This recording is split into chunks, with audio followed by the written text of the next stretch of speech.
नमस्कार दोस्तों, स्वागत है आपका HDIS परिवार में। दोस्तों, जैसा आप जानते हैं कि 2024 में जो प्रीलिम्स के एग्जाम होने वाले हैं, जैसे कि IAS का एग्जाम है या फिर जो है PCS के जो स्टेट PCS के एग्जाम होने वाले हैं, उन सभी को ध्यान में रखते हुए हमारे द्वारा प्रीलिम्स प्रोग्राम जो है वो चलाया गया है, जिसके अंदर हम सभी सब्जेक्टों को जो है उनका रिवीजन करा रहे हैं।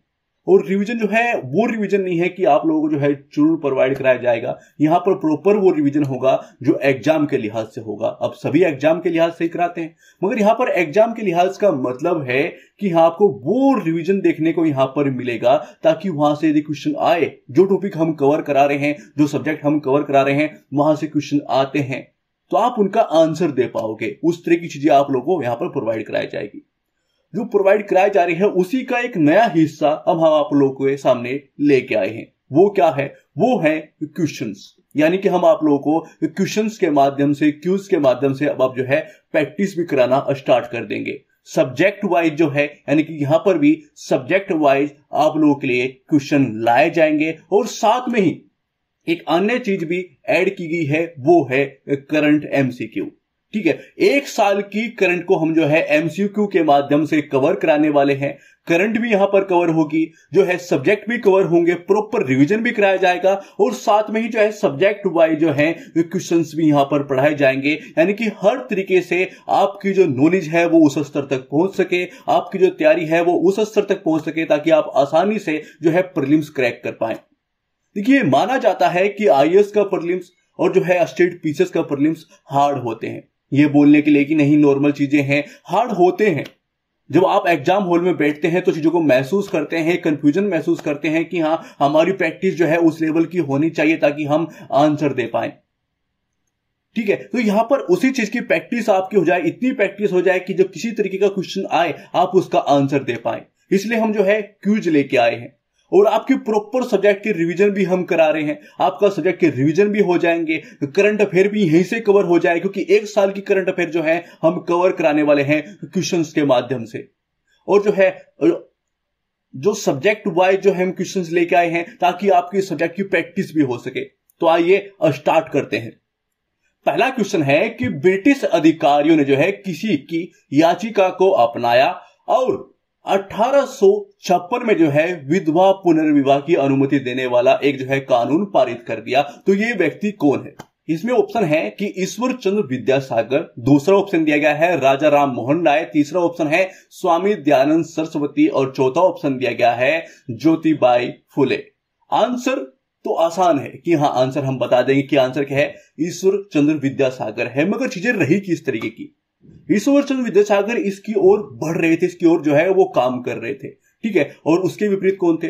राधाकांत देव थे। और धर्म सभा ने जो है चार गुना हस्ताक्षर जो करके जो है डलहौजी को दिए थे। मगर डलहौजी ने जो है इसको इग्नोर करते हुए कि कोई बात नहीं, मैं फिर भी एक अच्छा काम तो करूंगा ही, बहुत सारे गंदे काम मैंने किए हैं मगर एक अच्छा तो काम मैं करूंगा। वो क्या है? विधवा पुनर्विवाह जो विधेयक है उसको अंत तक जो है लेके जाऊंगा। और पारित किसने किया? पारित क्या? कैनिंग जो है, इसको लॉर्ड कैनिंग ने जो है इसको पारित कर दिया। तो आंसर क्या है? आंसर है इसका ए। आइए आगे बढ़ते हैं। अगला क्वेश्चन है कि भारतीय स्वतंत्रता संग्राम के संदर्भ में जो है निम्नलिखित घटनाओं पर विचार कीजिए और हमें बताइए कि उपरोक्त घटनाओं का सही जो है कालक्रम वो क्या है। कौन कौन दिए गए हैं? खेड़ा सत्याग्रह दिया गया है, अहमदाबाद मिल हड़ताल दिया गया है और चंपारण सत्याग्रह दिया गया है। देखिए, चंपारण सत्याग्रह जो है वो 1917 में हुआ था, यह भी 1918 में हुआ था, और खेड़ा सत्याग्रह भी जो है वो 1918 में हुआ था। यानी कि ये तो पता चल गया कि हाँ, चंपारण सत्याग्रह जो है पहले हुआ है। चलो ठीक है, हमारे ऑप्शन क्या क्या हो गए? बी हो सकता है और डी हो सकता है। ठीक है, उसके बाद क्या कंफ्यूजन पैदा हो रहा है कि अहमदाबाद मिल हड़ताल जो है 1918 में और खेड़ा सत्याग्रह भी 1918 में। देखिए, अहमदाबाद मिल जो है 7 दिन पहले हुआ था। किससे? खेड़ा सत्याग्रह से। वह 1918 में है, मगर 7 दिन जो है वो क्या हुआ? पहले हुआ था। तो आंसर क्या हो गया? आंसर हो गया हमारा डी। आइए अगले क्वेश्चन की ओर बढ़ते हैं। अगला क्वेश्चन है कि भारत में इस्लाम के उदय और प्रसार के संदर्भ में जो है निम्नलिखित कथनों पर विचार कीजिए और बताइए कि इनमें से कौन कौन से सही है। तो कथन क्या क्या दिए गए हैं कि भारत में इस्लाम सबसे पहले जो है अरब शासकों के नेतृत्व में सैन्य विजय के माध्यम से आया। देखिए यहां पर जो है क्वेश्चन को हमें थोड़ा समझने की जरूरत है कि हाँ नॉर्मल उसको समझे कि हाँ क्वेश्चन में हम कैसे चीजें पुटअप की जा रही हैं, क्वेश्चन कैसे निकाले जाते हैं टॉपिक से, है ना, उस पर ध्यान देंगे तो जो एग्जाम हॉल में बैठे होंगे चीजों को समझ पाएंगे कि हाँ नॉर्मल सी चीज भी गलत की जाती है। देखिए भारत में जो है इस्लाम सबसे पहले आया, ठीक है, अरब से, मगर जो सैन्य विजय की यहां पर बात की जा रही है उसके माध्यम से नहीं, उससे पहले आ चुका था। सैन्य विजय के बाद तो चीजें जो है विस्तार होने लगी, मगर उससे पहले चीजें आ चुकी थी। कैसे? व्यापार और प्रवास के माध्यम से चीजें होने लगी थी। और उसके टाइम पीरियड की कौन सा टाइम पीरियड? 1206 से जो है 1526 तक, इस टाइम पीरियड के दौरान पूरा आगमन हुआ इस्लाम का। यहाँ पर जो है प्रवासी भी आए, बहुत सारे शासक आए, जो है पूरा विकास उस टाइम पीरियड पे यहाँ पर इस्लाम का चला। दूसरा कथन क्या है कि सूफीवाद ने जो है उत्तरी भारत में इस्लाम के प्रसार में महत्वपूर्ण भूमिका निभाई। तो ये बिल्कुल सही है कि सूफीवाद में जो है नॉर्मल सी चीजें हैं, विकास इस चीज में निभाती है ना। तो दूसरा तो सही है, मगर यहाँ पे बोला गया है कि सैन्य विजय के माध्यम से एक चीज की हुई थी, तो ऐसा नहीं है, उससे पहले हो चुकी थी। व्यापार और जो है प्रवास के माध्यम से चीजें स्टार्ट हो चुकी थी। तो पहला गलत है, दूसरा सही है। अब क्योंकि हमसे सही पूछा गया है तो आंसर क्या है? केवल 2 यानी कि 20 का आंसर है। आगे बढ़ते हैं। अगला क्वेश्चन है कि फरवरी 1916 में जो है गांधी जी ने अपनी महत्वपूर्ण सार्वजनिक उपस्थिति कहां दी थी? तो वो दी थी 1916 में। नॉर्मल ये चीजें ना देखते ही कनेक्ट हो जाते हैं। कुछ क्वेश्चन देखिए यूपीएससी के अंदर भी आते हैं और पीसीएस के अंदर भी आते हैं। कुछ क्वेश्चन नॉर्मल आते हैं कि हाँ देखते ही हमें पता चल जाता है बात 1916 की हो रही है और फरवरी की, तो हाँ बनारस हिंदू विश्वविद्यालय के सिस्टम के अंदर ही वो गए होंगे, वहां पर ही उपस्थित हुए होंगे। तो आंसर इसका डी हो गया। आगे बढ़ते हैं। अगला क्वेश्चन है कि भारत के सांस्कृतिक इतिहास के संदर्भ में जो है निम्नलिखित विश्वविद्यालयों पर विचार कीजिए। तो विचार कर लेते हैं, ठीक है, और बताना क्या है कि उपरोक्त में से कितने जो है विश्वविद्यालयों का निर्माण पाल वंश के शासकों द्वारा जो है वो किया गया था। यानी कि रियल क्वेश्चन कहां पूछा गया है? वो यहां पर पूछा गया है कि कितने विश्वविद्यालयों का निर्माण जो है वो पाल वंश के शासक द्वारा किया गया था। कौन कौन से दिए गए हैं? नालंदा विश्वविद्यालय दिया गया है, तो वो तो पाल वंश ने नहीं किया था। वो किसने किया था? वो किया था कुमारगुप्त ने, है ना।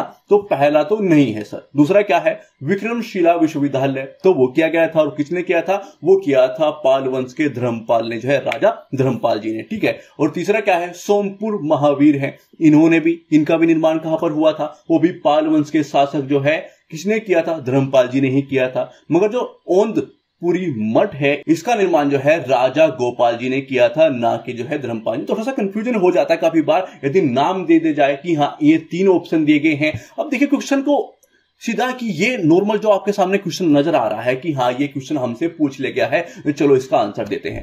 नॉर्मल इसका आंसर जानने के लिए नहीं, एग्जाम पैटर्न को समझने के लिए। अब सोचिएगा यहां पर जो है चीजें चेंज कर दी गई हैं। वो यहां पर राजा जो पाल वंश के शासक धर्मपाल जी रख दी गई हैं और यहां पर ये 3 चीजें हैं। किन में से किन किन का जो है वो जो है किसने किया है? वो धर्मपाल जी ने किया है, मगर तीनों का तो नहीं किया है। तो फिर आंसर क्या आएगा? फिर यहां से हमें चीजें को सोचने की जरूरत है कि हम जब पढ़ें तो कैसे पढ़ें, संख्या के आधार पर कि हाँ ऐसी चीजें चेंज हो सकती हैं। तो आंसर क्या हो गया कि पहला तो नहीं है, दूसरा, तीसरा और चौथा है, क्योंकि यहां पर पाल वंश है। हो सकता है यहां पर धर्मपाल जी होते तो क्या होता फिर, है ना। तो यहां पर 2, 3, 4 यानी कि 3 है। अब इस तरह क्वेश्चन जो है यूपीएससी के अंदर बहुत अधिक पिछले साल आए थे, तो आप ये चीजें देख लीजिएगा। केवल 3 इसका आंसर है। आइए आगे बढ़ते हैं। अगला क्वेश्चन है कि 1857 के विद्रोह के संदर्भ में जो है कुछ छोटे जमींदार विद्रोह में क्यों शामिल हुए? वो क्यों शामिल हुए थे? हमारे पास 4 ऑप्शन है, तो आइए देख लेते हैं कि वो लोग क्यों शामिल हुए थे। देखिए, उच्च करो और राजस्व संग्रह के कठोर तरीकों के कारण जो है उन्होंने अपनी भूमि जो है वो खो दी थी। एक कारण ये बताया गया है। दूसरा कारण क्या है कि वे समानता और संतरता के जो है यूरोपीय आदर्शों से प्रेरित थे। वो अपनी परेशानियों से इतने परेशान थे तो वो इन चीजों से प्रेरित वहां तक जा भी नहीं पा रहे। हाँ, इतनी नॉलेज चीजें थी, तो ये तो नहीं है, ठीक है। सी क्या है कि वे आधुनिकीकरण की उस लहर के खिलाफ थे जिसे ब्रिटिश शासक जो है भारत में लाने की कोशिश कर रहे थे। तो ऐसा भी नहीं है, ठीक है। वो वहां तक जाते ही नहीं थे। वो अपनी जमींदार जो है, बड़े जमींदार है, उन चीजों से ही परेशान थे कि लोग जो है हमें लूट खसोट रहे हैं, है ना। डी क्या है कि वे जनता में एक देश से जुड़े होने की चेतना पैदा करना चाहते थे। राष्ट्रवाद की बात यहां पर, क्योंकि जनता जो है एक देश से जुड़ी हुई है, इसलिए हम ये चीजें कर रहे हैं। तो आप जानते हैं कि 1857 जो है शुरुआत में जो है एक विद्रोह था सिस्टम है, और वो किस तरीके का कि अपनी लड़ाइयां चलती, बाद में राष्ट्र का सिस्टम जो है पड़ने लगा था, है ना।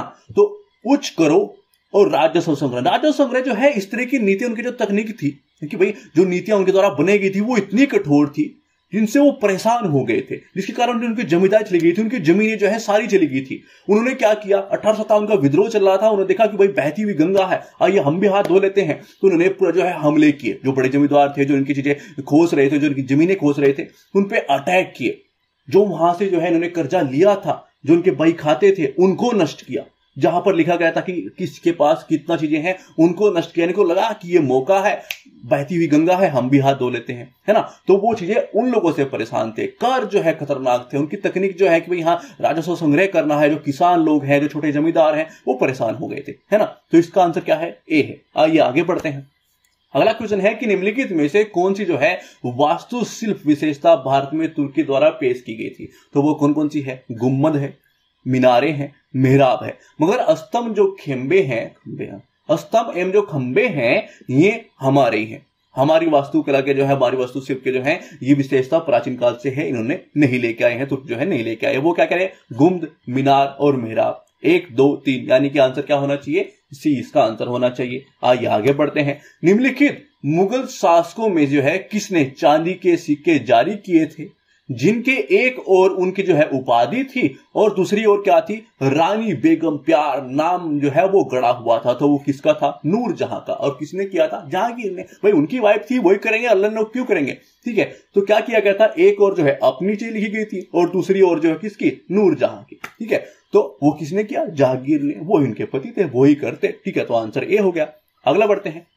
निम्नलिखित में से जो है किस भारतीय राष्ट्रीय कांग्रेस अधिवेशन में जो है पूर्ण स्वराज्य के लक्ष्य के रूप में स्वीकार किया गया था। तो वो किसमें किया गया था, वो किया गया था, ये तो नॉर्मल है, इस तरह के जो बेसिक क्वेश्चन यूपीएससी के अंदर आते हैं 5-7 क्वेश्चन तो आपको ऐसे देखने को मिलेंगे कि हाँ ये यार मैं भी कर सकता हूं। सबको लगता है ना कि बेटे भाई ये तो बिल्कुल नॉर्मल पूछे गए हैं। तो कुछ क्वेश्चन आते हैं वो यूपीएससी के अंदर भी आते हैं, पीसीएस के अंदर भी आते हैं, आप लोग देखते ही होंगे। तो उनकी प्रैक्टिस हमें करनी चाहिए, ठीक है। तो लाहौर कांग्रेस अधिवेशन 1929 के अंदर, ठीक है, उस टाइम अध्यक्ष कौन थे, वो जवाहरलाल नेहरू थे। उन्होंने बोला कि पूर्ण स्वराज्य चाहिए, है ना। तो भाई 26 जनवरी 1930 में जो है झंडे फहराए गए थे जगह जगह पर कि भाई हमें फ्रीडम की बात की गई थी, है ना। आगे बढ़ते हैं। अगला क्वेश्चन है कि भारतीय सिक्के के इतिहास के संदर्भ में जो है निम्नलिखित कथनों पर विचार कीजिए। तो विचार कर लेते हैं, है ना, और बताना क्या है कि कौन से कथन जो है वो सही है। कुषाणों ने जो है सोने के साथ साथ तांबे के भी जो है कई सिक्के जारी किए। तो उन्होंने जो है सिक्के जारी किए थे उस टाइम पीरियड में, बहुत सारे चीजें, तो मतलब साक्ष्य मिलते हैं, सिक्के मिलते हैं उन टाइम पीरियड के, है ना। तो बहुत सारे सिक्के जो है वो जारी किए थे। तो पहला सही है कि गुप्तकालीन सिक्कों के पृष्ठ पर जो है भाग पर धार्मिक चिन्ह, उनके जो पिछला भाग होता था उस पे जो है धार्मिक चिन्ह अंकित होते थे। तो दूसरा भी सही है ना। मगर इस टाइम पीरियड में आपको ये चीज देखने को मिलेगी, जो कुषाण सिस्टम पे सोने जो है बिल्कुल प्योर सिक्के जो है चिपकते थे, उस टाइम पीरियड पे थोड़ी सी क्वालिटी वो घट गई थी। वो फिर जब हम बात करते हैं मेन सिस्टम की तो वो संकेत करता है उनकी आर्थिक सिस्टम का हल्की सी क्वालिटी जो है वो डाउन हो गई थी। चांदी के सिक्के में जो है वो भरपूर मात्रा में जो है साक्ष्य मिलते हैं, मगर जो तांबे के हैं उसके साक्ष्य कम मिलते हैं, ठीक है, मिलते हैं मगर कम, ठीक है। सातवाहन शासकों ने जो है आहत सिक्कों के प्रचलन पर प्रतिबंध लगा दिया। बिल्कुल नहीं लगाया, चीजें चल रही थी, हंसी किसी सब चीजें चल रही थी, ठीक है। तो तीसरा जो है वो गलत है, दूसरा और पहला सही है। तो आंसर क्या होगा, 1 और 2 यानी कि बी इसका आंसर हो जाएगा। आगे बढ़ते हैं। निम्नलिखित में से जो है किसने प्रस्तावित किया कि शूद्र जो है जो मजदूर जातियां हैं और अति शूद्र यानी कि जो अछूत है जिनको छुआ नहीं जा सकता उनको बोलते थे, ठीक है। तो जातिगत भेदभाव को जो है चुनौती देने के लिए, एकजुट होने के लिए किसने बोला, वो बोला था ज्योतिराव फुले ने। उन्होंने बोला था कि जो निम्न जातियां हैं असली में वो यहाँ के मूल निवासी है ना। उन्होंने बोला कि यहाँ के वो मूल निवासी वो लोग हैं, तो जो उच्च जातियां हैं वो इन पे जो है भेदभाव, जो इस तरह की चीजें होती हैं, जो भेदभाव होता है उसके खिलाफ हमें एकजुट होना चाहिए, है ना। तो वो बोला था ज्योतिराव फुले ने। तो आंसर इसका डी हो जाता है। आगे बढ़ते हैं। प्राचीन भारतीय भाषाओं और लिपियों के संदर्भ में जो है निम्नलिखित में से कौन सा कथन जो है वो गलत है। क्या पूछा गया है कि कौन सा कथन जो है वो गलत है। तो आइए गलत बताते हैं कि कौन कौन सा है। खरोष्टी लिपि जो है दाएं से बाएं लिखी जाती है, ठीक है। चौथी ईसा पूर्व से लेकर शताब्दी जो है बीसी से तीसरी तक जो है ये विकसित हुई। हिंद यौन जो है इसके नाम से इसको जाना जाता है, ठीक है। तो पहला कि दाएं से बाएं लिखी जाती है, बिल्कुल लिखी जाती है। विकास मैंने आपको बता दिया। ब्राह्मी लिपि को जो है जेम्स प्रिंस ने पढ़ा था, और वो कब पढ़ा था, वो पढ़ा था 1838 के अंदर। तो ये भी सही है। गुप्त काल में के अंत में जो है एक ब्राह्मी ही मुख्य लिपि थी। यदि हम उत्तर और पश्चिम भाग यदि छोड़ दें तो हर जगह ये प्रचलित थी। तो बिल्कुल कि गुप्त काल के अंत जो है ब्राह्मी लिपि एक ही मुख्य लिपि थी। ठीक है, तो तीनों ही सही है और हमसे पूछा क्या गया है, गलत।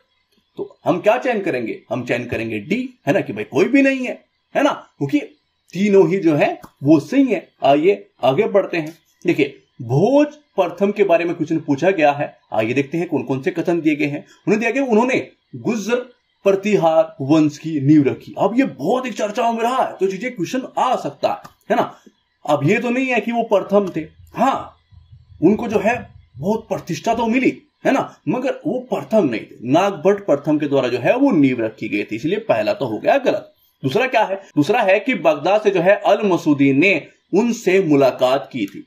अब देखिए, यदि आपको चीजें पढ़ा है, आपने अच्छे से जो है गहनता से पढ़ा है, तो आप जानते होंगे इनका टाइम पीरियड और उनका टाइम पीरियड अलग अलग है। भोज का टाइम पीरियड क्या है, 836 से जो है 885 है ना। वो इस टाइम पीरियड पे आए नहीं, वो किस टाइम पीरियड पे आए, वो आए 900 जो है 915 से 916 तक, है ना। तो टाइम पीरियड ही मैच नहीं हो रहा, तो फिर मैच कैसे होगा, है ना। तो वो मुलाकात उनकी नहीं हुई थी। ठीक है, महिपाल के साथ जो है उनकी जो है मुलाकात हुई थी, इनके साथ जो है मुलाकात उनकी नहीं हुई थी। ठीक है, और आगे क्या दिया गया है कि अरब आक्रमणियों द्वारा जो है नष्ट किए जाने के बाद उन्हें जो है सोमनाथ मंदिर का जो है जीर्णोद्धार कराया था। तो उस टाइम पीरियड में भी नहीं कराया था। वो क्या थे, वो किन्होंने कराया था, फिर वो क्या था, नागभट्ट द्वितीय ने नींव रखी थी प्रथम ने, और इनका जीर्णोद्धार किसने कराया था, द्वितीय ने। ठीक है, तो तीनों ही गलत हैं। और हमसे क्या पूछा गया है कि सही बता दी, तो हमारे हिसाब से कोई सही नहीं है, तो आंसर क्या हो गया, डी। आइए आगे बढ़ते हैं। अगला क्वेश्चन है कि जगन्नाथ पंथ के जो अनुयायी हैं उसके भक्त कौन थे। तो वो जो है उनको मानते थे, कृष्ण के जो है अवतार मानते थे। तो वो किसके भक्त थे, विष्णु के। तो बी आंसर हो गया। अगला क्वेश्चन है कि मुगल साम्राज्य के तहत जो है जागीरदारी व्यवस्था के संदर्भ में जो है निम्नलिखित कथनों पर विचार कीजिए। तो आइए विचार करते हैं, है ना, और जानते हैं कि इनमें से कितने सही हैं। देखिए, राजस्व संग्रह के अलावा जो है जागीरदारों के पास एक कानूनी व्यवस्था, कानून सिस्टम वो संभालते थे, व्यवस्था उसमें उनकी जिम्मेदारियां थी। तो ऐसा था कि नहीं था। देखिए, एक क्षेत्र मान लीजिए शासक के अंदर है, वो पर्टिकुलर एक छोटा सा क्षेत्र उनको देते थे, वहां पर कानून व्यवस्था, कर का सिस्टम जो है, राजस्व संग्रह, ठीक है, पूरी व्यवस्था का सिस्टम वो ही देखते थे और टैक्स देते थे फिर राजा को। और जो उनकी सेना होती थी, यदि जरूरत पड़ती थी शासक को, तो वो वहां पर भेजते थे कि हाँ यदि मुझे जरूरत पड़ी तो आपकी सेना जो है, जो टुकड़ी आपके पास रहेगी जिसको आप देखते हैं, वो यहां पर आएगी और हमारे साथ जो है, जो हमारे युद्ध लड़ रहे हैं, कोई आता है हमारे खिलाफ, तो आपकी सेना भी जो है, आपकी टुकड़ी जो है उनसे युद्ध करेगी, हमारे साथ आएगी और आप कर भी हमें देंगे।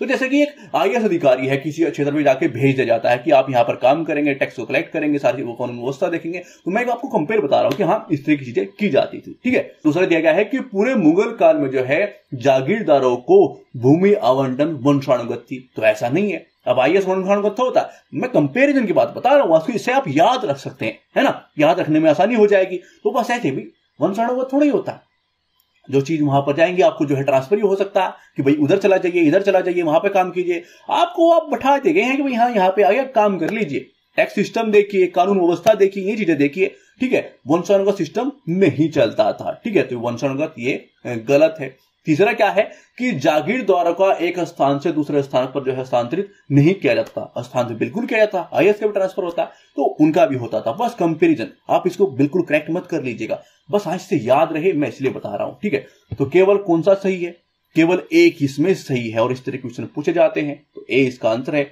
आगे बढ़ते हैं। अगला क्वेश्चन है कि निम्नलिखित गुप्त शासकों में से जो है किसको सिक्कों पर जो है वीणा बजाते हुए दर्शाया गया है। कुछ क्वेश्चन तो आते हैं ना, देखते ही आंसर की, तो ये है सर, है ना, तो आंसर हो गया। आइए आगे बढ़ते हैं। अगला क्वेश्चन क्या है कि भारत में 19वीं शताब्दी के दौरान जो है गठित विभिन्न राजनीतिक संघों के संदर्भ में जो है निम्नलिखित संगठनों पर विचार कीजिए। तो आइए विचार करते हैं। कौन कौन सी दी गई हैं। इंडियन लीग दी गई है, इसकी स्थापना कब हुई, इसकी स्थापना हुई थी 1875 में जो है सीसी कुमार घोष के द्वारा। ठीक है, और दूसरे क्या है, ईस्ट इंडिया एसोसिएशन है, इसकी स्थापना कब हुई, इसकी स्थापना हुई 1866 में दादा भाई नौरोजी के द्वारा। बॉम्बे प्रेसिडेंसी एसोसिएशन, इसकी स्थापना कब हुई, इसकी स्थापना हुई 1885 में। फिरोज शाह मेहता बहुत चर्चाओं में रहते हैं, है ना, तैयब जी हैं, तो उन्होंने की थी। तो अब हमसे पूछा गया कि उपरोक्त में इसकी स्थापना कीजिए, उपरोक्त के उनकी स्थापना के प्रारंभ से जो है नवीनतम तक सही कालक्रम बताइए कि भाई हाँ इनका काल क्या रहा है, वो हमें बताना है। तो पहले स्थान पर तो ये है, दूसरे स्थान पर ये है ना, और तीसरे स्थान पर ये है ना, 2 1 3। तो आंसर क्या हो गया, सी हमारा। आइए आगे बढ़ते हैं। अगला क्वेश्चन है कि चित्रित मिट्टी के बर्तनों का प्रयोग जो है पहली बार निम्नलिखित में से किस काल में किया गया था। देखिए, यदि चित्रित मिट्टी की बात हो रही है तो उसका विकास तो हुआ था ताम्रपाषाण काल में। यदि नॉर्मल मिट्टी की बात है, नॉर्मल मिट्टी के बर्तन की बात करें, उसका विकास जो है नवपाषाण काल में हो गया था। ठीक है, तो आइए आगे बढ़ते हैं। अगला क्वेश्चन है कि भारतीय इतिहास के जो है मध्य पाषाण चरण के संदर्भ में जो है निम्नलिखित कथनों पर विचार कीजिए। तो विचार करते हैं और जानते हैं कि कौन कौन से सही हैं। तो इस चरण की जो विशेषता है कि लघु पाषाणीय उपकरणों का ये उपयोग करते थे। छोटे छोटे पत्थर का जो है उसको जो है उनके उपकरणीय बनाते थे, छील के जो है किनारे बना के जो है उनका यूज करते थे शिकार करने में, अन्य चीजें करने में, है ना। तो इस चरण में जो है पशुओं को पालतू बनाने जाने का प्रमाण मिलता है। यहां पर मिलता है राजस्थान के जो है बागोर में मिलता है, आदमगढ़ में मिलता है। वहां पर जो है अवशेष मिले हैं इनकी मवेशी जो है, जो बकरियां हैं उनकी हड्डियां मिली हैं, उनके अवशेष वहां पर मिले हैं। ठीक है, अगला क्या है, ये दिया क्या है, तो ये भी सही है। अभी बताया है मैंने कि भाई बागोर के अंदर इस तरह के अवशेष मिले हैं, तो इनके प्रमुख स्थल जो है वो है ना। आगे बढ़ते हैं। इस चरण में जो है मिट्टी के बर्तनों के उपयोग का कोई प्रमाण नहीं है। देखिए, बहुत कम प्रमाण है। गुजरात के अंदर है, ठीक है, क्षेत्र है, यूपी का मिर्जापुर है, वहां पर भी है।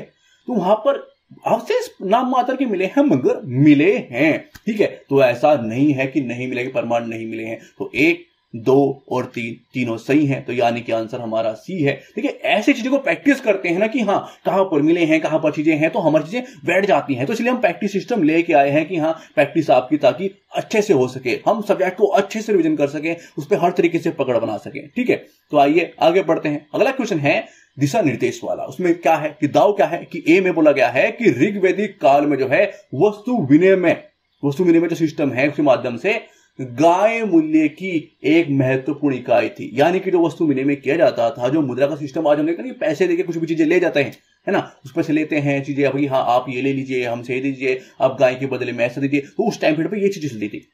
बिल्कुल सही है। कारण क्या दिया गया है कि ऋग्वैदिक समाज एक ग्रामीण समाज था, और जो पहला सिस्टम था, उत्तर वैदिक काल सिस्टम अलग है। उस टाइम पीरियड पे कृषि जो है वो पहले नंबर पे आ गई थी, सेकंड नंबर पे पशुपालन चला गया था। मगर ऋग्वैदिक सिस्टम के अंदर क्या था, उस टाइम में पशुपालन सिस्टम मुख्य पे था, और ग्राम जो कृषि सिस्टम था वो सेकंड पे था, है ना। तो जो उनका पशुपालन सिस्टम है, तो कारण भी सही दिया गया है, ग्रामीण समाज था और वही चीजें चल रही थी। तो ए इसका आंसर है कि ए और आर दोनों सत्य हैं, और ये स्पष्टीकरण सही है ना। आगे बढ़ते हैं। अगला क्वेश्चन है कि पानीपत की जो तीसरी लड़ाई के संदर्भ में निम्नलिखित कथनों पर विचार कीजिए। तो आइए विचार करते हैं। इसकी तो शायद आपने मूवी भी देखी होगी ना, 1761 के ऊपर, है ना। आइए देखते हैं क्या पूछा गया है कि दोआब के जो है मराठा और रोहिल्ला अफगान जो है एक दूसरे के खिलाफ लड़ाई में लड़े थे। तो बिल्कुल लड़े थे, ठीक है। अहमद शाह अब्दाली थे, है ना, मराठा थे, तो आपस में भिड़ रहे थे। आगे चलते हैं। आगे क्या पूछा गया है कि युद्ध के बाद जो है अफगानों ने जो है लगभग 1 शताब्दी तक पंजाब पर सीधा जो है नियंत्रण स्थापित कर लिया था। इनका मानना है कि ऐसा कुछ हुआ, तो ऐसा कुछ नहीं हुआ था। वो तुरंत यहां से चीजें निकल गई थी, भाई नियंत्रण ना ही ना, बिल्कुल भी नहीं। इसलिए बोला जाता है कि जो पानीपत की तीसरी लड़ाई हुई थी ना, उसके बाद इसलिए बोला जाता है कि इस लड़ाई से ये चीज तो क्लियर नहीं हुई कि कौन जो है शासन करेगा, मगर हाँ ये चीज क्लियर बिल्कुल हो गई कि कौन नहीं करेगा। अब जो है मुगल और मराठा नहीं कर सकते हैं, इसके बल्ले बल्ले किसकी हो गई, अंग्रेजों की। तो इस लड़ाई ने जो है अंग्रेजों को भारत पर अपनी शक्ति मजबूत करने का अवसर जो है प्रदान किया, है ना।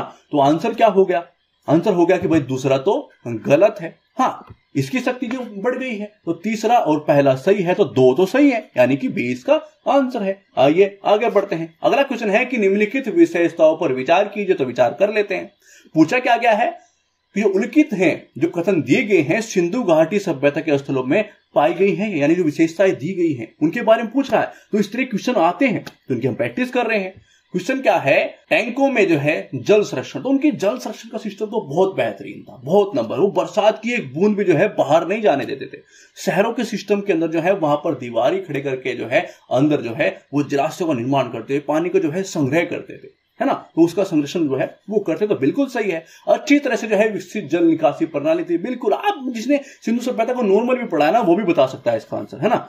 सड़कों जो है आयतकार आकार की ग्रिड पर जो है पैटर्न था, तो बिल्कुल नॉर्मल। कुछ चीजें तो है आपको नॉर्मल पढ़ा है ना, आपने हमारी क्लास दी है, तो आप नॉर्मल इसका आंसर बता देंगे। वहां पर इन सारे क्वेश्चंस का जवाब आपको नॉर्मली मिल जाएगा।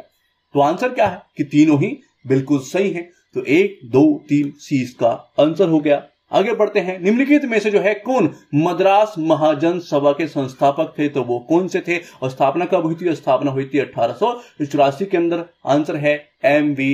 राघवाचारी, यानी कि ए इसका आंसर है। आइए अगले क्वेश्चन चलते हैं। अगला क्वेश्चन है कि 1857 के विद्रोह के संदर्भ में जो है कुछ छोटे जमींदार विद्रोह में क्यों शामिल हो गए थे? शायद क्वेश्चन रिपीट हो गया है, कोई नहीं, मैं आंसर इसका बता चुका हूं, तो आंसर इसका ए है। आइए आगे बढ़ते हैं। अगला क्वेश्चन है कि प्रारंभिक वैदिक काल के संबंध में जो है निम्नलिखित कथनों पर विचार कीजिए। तो आइए विचार करते हैं। वहां पर बहुविवाह प्रथा की जो है प्रारंभिक वैदिक काल में मौजूद थी, तो ऐसा कुछ था क्या? देखिए, नॉर्मल लोग खुश मत हो जाना, नॉर्मल लोगों के लिए नहीं था, मगर हाँ जो शासक थे, जो राजा महाराजा थे, उन लोगों के लिए चीजें थी। तो हाँ थी तो थी, है ना। तो बहुविवाह की प्रथा जो है प्रारंभिक वैदिक काल में थी। विधवा पुनर्विवाह की प्रथा जो है प्रारंभिक वैदिक लोग में क्या थी? तो हाँ ये भी थी। तीसरा क्या है कि वैदिक काल में जो है बाल विवाह व्यापक रूप से प्रचलित था? बिल्कुल भी नहीं। तो उत्तर वैदिक में भी जो है व्यापक रूप से प्रचलित नहीं था, है ना। तो आंसर क्या हो गया? देखिए, ना तो प्रथा ना ही बाल विवाह, तो ये तो गलत है कि जो प्रचलित थे ही नहीं। तो 1 और 2 सही है। तो आंसर क्या होगा? केवल 2। ठीक है। तो हमारा प्रयास आपको कैसा लगा प्लीज जो है कमेंट बॉक्स में जरूर लिखिएगा। और यहाँ पर सभी सब्जेक्टों को जो हम ऐसे ही क्वेश्चन के आंसर के माध्यम से कवर करने वाले हैं, क्यूज से हम प्रैक्टिस करने वाले हैं। तो प्लीज वीडियो को शेयर कीजिएगा। Thanks for watching. धन्यवाद।